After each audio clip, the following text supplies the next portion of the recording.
antes de Davi vencer o gigante Golias, Davi desceu para o ribeiro e pegou 5 pedrinhas, lembra disso, que a gente disse isso aqui? Pegou 5 pedrinhas no ribeiro. Uma pedra foi para o gigante Golias, 3 metros de altura, mais de 3 metros de altura. A armadura, a couraça de Golias pesava tanto que assombrava um exército inteiro. Davi, com uma pedra, ele taca e derruba o gigante Golias. Só que Deus mandou o garoto Davi pegar 5 pedras. Davi venceu um gigante, e as outras 4 pedras, era Deus treinando Davi para algo que estava por vir no futuro. Você entende agora o quanto é importante você ter reservas com o Espírito Santo de Deus? O quanto é importante você fazer reservas com Deus Todo-Poderoso? Quando o profeta entra no palácio e entrega uma profecia para o rei, dizendo: rei, o senhor vai morrer. O rei vira para a parede. Você lembra desse texto melhor do que eu? Ele ora e ele chora, e a oração do rei foi a seguinte: Senhor, se eu tenho crédito contigo, aumenta os dias da minha vida. Lembra dessa história? O profeta já estava saindo lá para o lado de fora do palácio. Só que, gente, se tem uma coisa que constrange o coração de Deus, é lágrima quente de crente aqui da terra. É quando alguém dobra o joelho ou vira para a parede e ora ao Senhor. O profeta falou uma vez, missionária Vera, estava falado, não tinha como voltar atrás. Só que o profeta lançou a palavra, a oração chegou, e a oração do rei foi o seguinte: se eu tenho crédito contigo, oh glória! Lá fora, Deus bradou no coração do profeta e disse: profeta, volta! Oi, Senhor, volta! Por quê, Senhor? Volta lá e fala para o rei que ele não vai morrer, que eu acrescento mais 15 anos na vida dele. É como se Deus estivesse olhando, dizendo assim: volta lá, porque ele clamou pelo crédito que ele tem comigo. Aleluias! E eu sou Deus que zelo pela aliança. O profeta voltou. Vive, ó rei, você conhece o texto. O Senhor acrescenta 15 anos, o rei pede uma prova, Deus dá uma prova, o relógio de Acais volta 15 graus. A importância das reservas. Porque, gente, quem não tem reserva com Deus geralmente faz besteira no meio do caminho. Quem não tem reserva com Deus geralmente faz besteira durante o trajeto. Quem não se preocupa em fazer reserva com Deus vive por causa do momento, missionária Cátia. Pode dizer para você uma coisa: o momento passa, as emoções momentâneas passam, a fase da ira passa. E quem não se preocupa em fazer reserva com Deus perde os melhores momentos da sua vida por causa da reserva que não foi feita. Quando Esaú está chegando do campo, lembra dessa história? Ele chega do campo em Gênesis 25:31. Ele chega do campo cansado. E quando ele chega do campo cansado, está lá Jacó. Jacó faz uma troca com ele por causa do cansaço de Esaú. Troca comigo a bênção da primogenitura por esse prato de lentilha. Por causa do cansaço de Esaú, cansado do campo, não se preocupou em fazer reserva, em parar para prestar atenção no futuro. Ele troca o prato de lentilha pela bênção da primogenitura. E como tem gente que não faz reserva com Deus e está trocando a bênção por um prato de lentilha. Lentilha pode ser bom, mas você vai comer lentilha e a lentilha vai acabar. E quando você parar para pensar, troquei a lentilha pela bênção, vai ser tarde demais. A importância das reservas. Talvez você nunca parou para prestar atenção, mas tem pedra que Deus fez você pegar lá atrás no teu caminho, que você vai ter que usar ela lá na frente. Deus preparou as pernas do povo de Israel. E sabe qual era a função, Vitor, do povo de Israel no Egito? Qual era a profissão do povo de Israel no Egito? Amassar barro para fazer tijolos. O povo de Israel no Egito amassava barro com os pés para fazer tijolos para o Egito. Deus já sabia do futuro daquele povo, porque o tempo passa. Deus levanta Moisés como libertador, e agora está Moisés saindo do Egito, o povo saindo atrás. se depara de frente ao mar vermelho, o mar fechado. Ele olha para trás, 2,5 milhões de judeus dizendo: Moisés, o Senhor tirou a gente do Egito para a gente morrer aqui. Moisés vai falar com Deus, porque ele tinha reserva com Deus.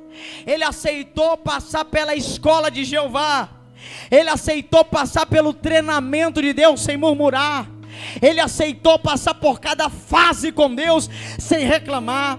Quando Moisés fala com Deus, sabe o que Deus fala para Moisés, igreja?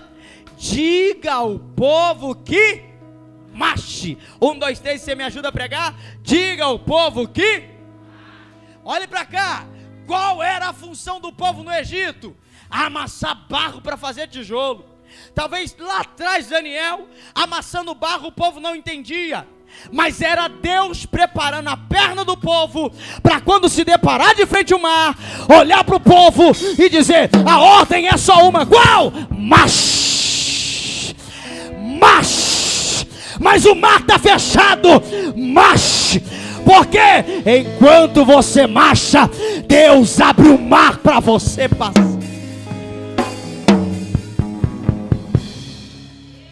Você entende como é importante Deus fortalecer as tuas pernas? Você entende como é importante você aprender a entender os processos de Deus? Porque Deus é Deus da provisão. Mas de que adianta a provisão da terra se você não tiver a provisão do céu? Eu profetizo sobre esta igreja: você vai viver tudo o que você sonha. Deus vai realizar os sonhos do teu coração. Só que para Ele realizar os sonhos do teu coração, coloque o teu coração nele.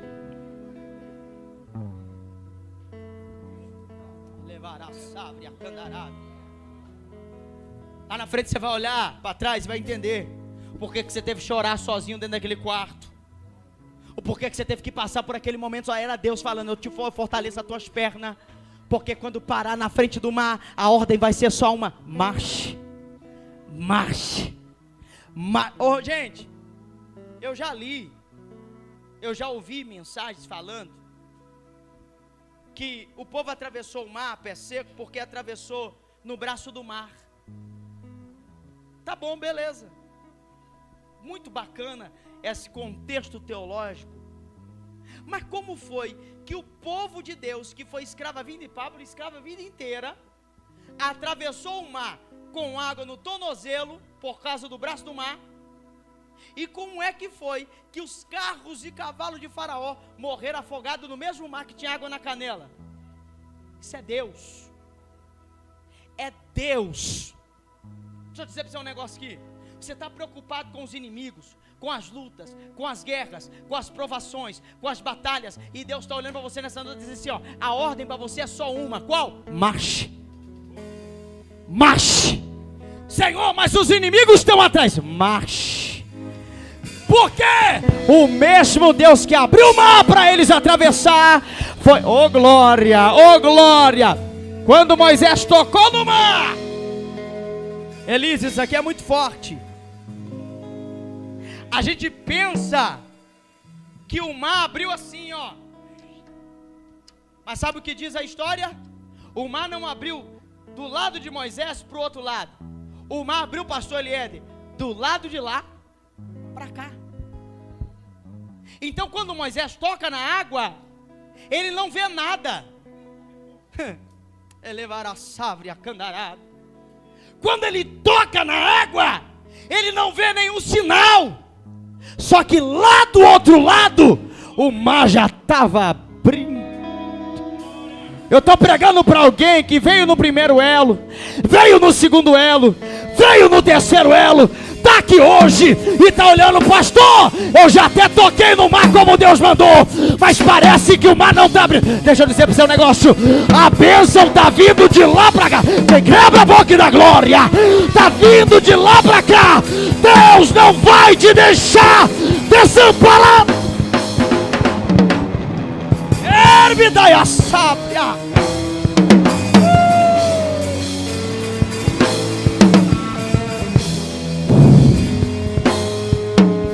Eu termino.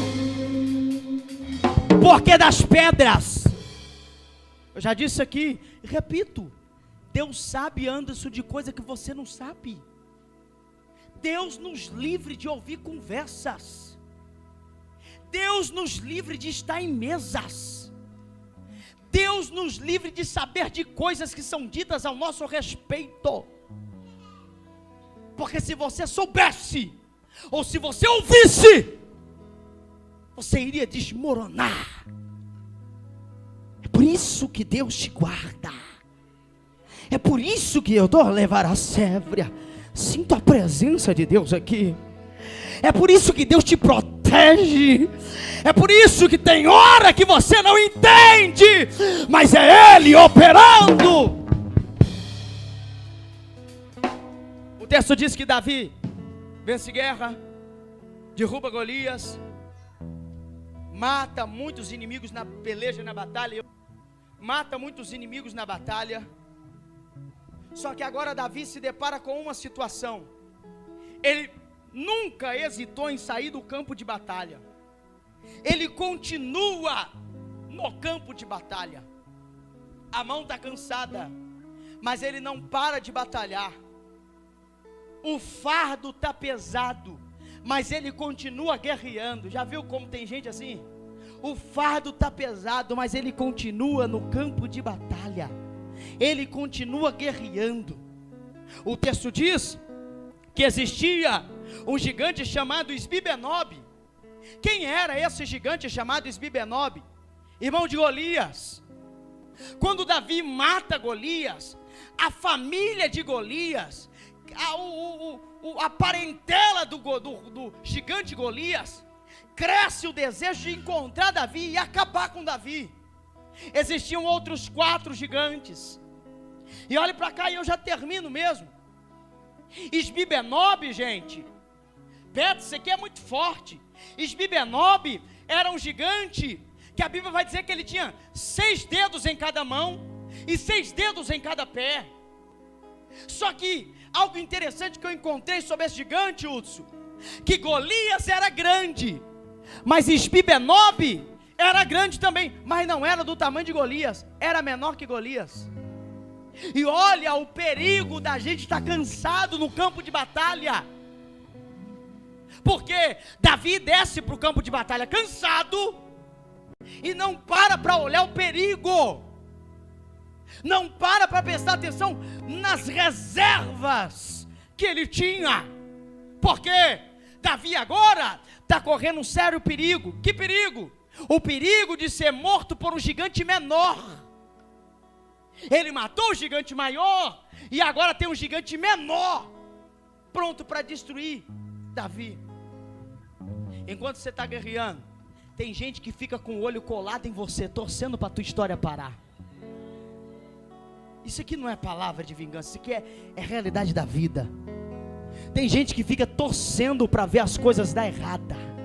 Tem gente que fica torcendo para as coisas saírem fora do seu controle.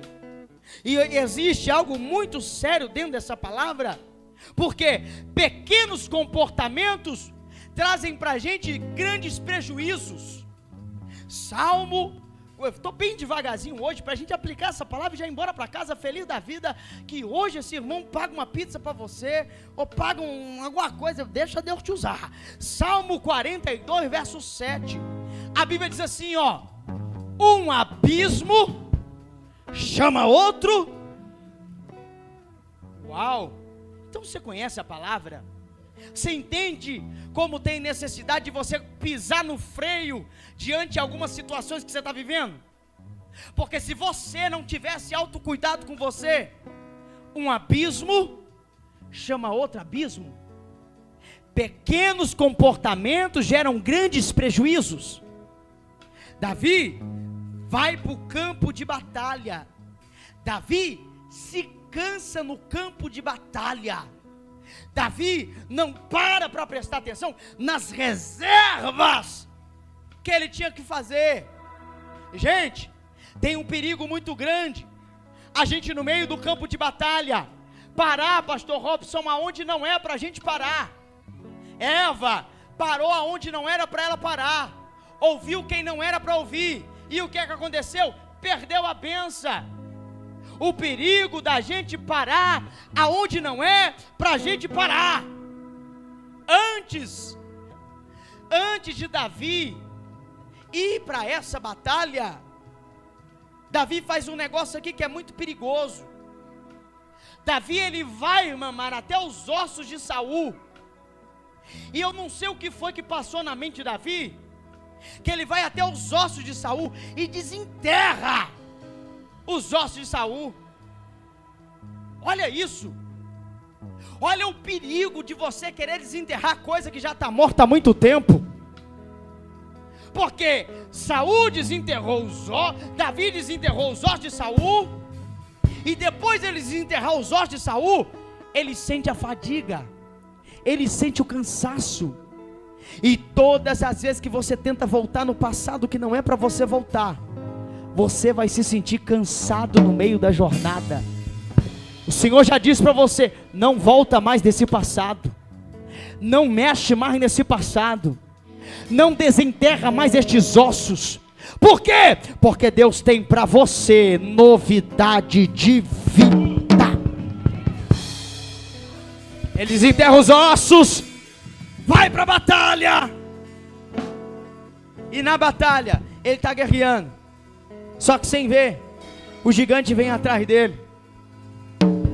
Isbi-Benob vem atrás de Davi, e Isbi-Benob está pronto para matar Davi.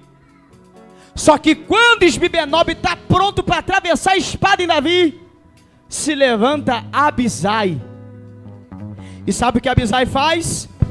Abisai não deixa Isbi-Benob tocar em Davi. Porque no meio das guerras que se enfrenta, Deus está levantando pessoas para ajudar, ô glória, ajudar você quando estiver cansado.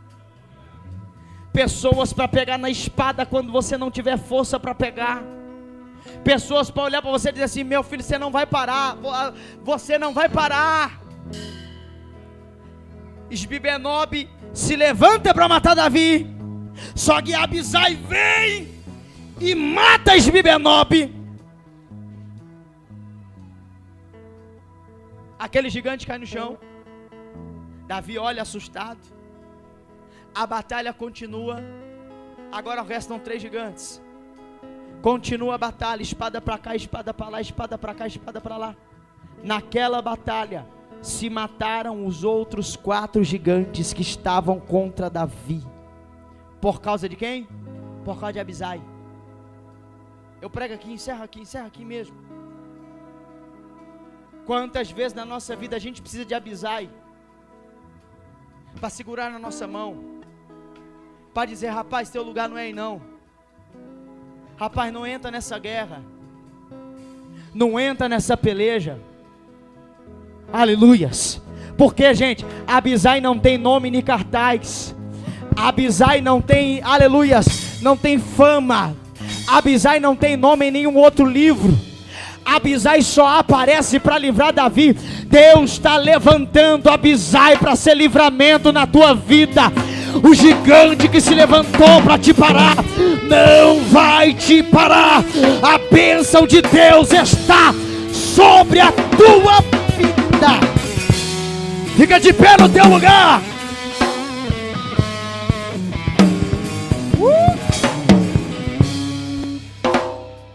Sabe por quê? Quem te guarda não dorme. Estão até tramando mal contra a sua vida, mas quem te guarda não dorme.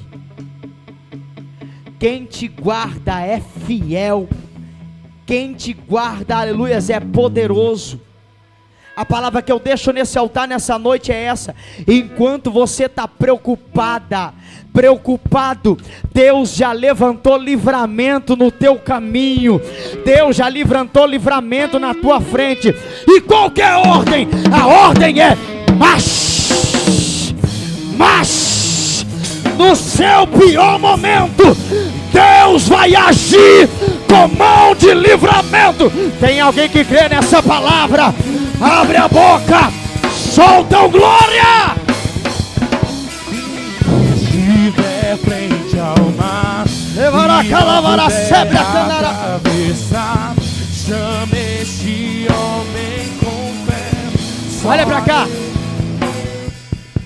Sabe o que significa Abisai? Abisai significa Pai existe. Eu encerro aqui para dizer para você essa palavra inteira, que Deus nunca te abandonou. O teu Pai existe. O teu Pai existe e não te abandonou.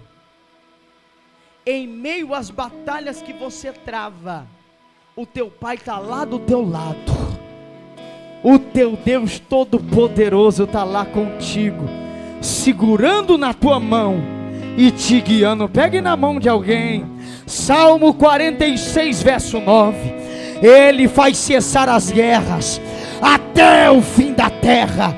Quebra o arco, corta a lança e queima os carros no fogo. Verso 10. Aquietai-vos.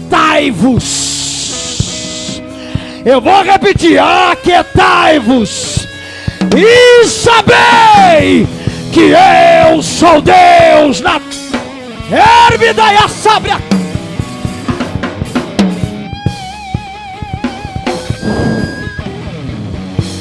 Levantar a calavara sébria. Olha como Deus segura na tua mão hoje. Olha como Deus te sustenta de pé hoje, hein? Ecarevia sébria candarápia. Porque quando tu disse, Deus, eu vou parar, Ele ouviu a tua voz. Herbida e a calavara sébria candarápia. E sabe que Deus está gritando no meu coração aqui hoje? Está gritando, dizendo assim: filho, diga para ela que eu renovo as forças dela aqui nessa noite. Ele é calavara sábia. Diga para ela que eu calço sobre os pés dela hoje um sapato de autoridade, mas parar ela não vai. Elevará sábia, porque eu sou Deus de provisão, sou Deus que te sustento, sou Deus que te guardo, que guardo os teus. Eu sou Deus de livramento, diz o Senhor. Receba agora a unção do céu e do renovo sobre a tua vida. No glória da igreja, o milagre dela. Quando estiver frente, canta, igreja! E não puder atravessar, chame esse homem com fé. Só ele abriu o mar. Não tenha medo, irmão. Se atravessar, Deus vai te atravessar. E você acha dois e profetiza, vai! Acha dois e profetiza, vai! Toda vez que o mar vermelho tiver que passar, chame logo esse homem para te ajudar. É nas horas mais difíceis que ele mais te vê. Pode chamar esse homem que ele tem poder. Se passares pelo fogo não vai te queimar. Se nas águas tu passares não vão te afogar.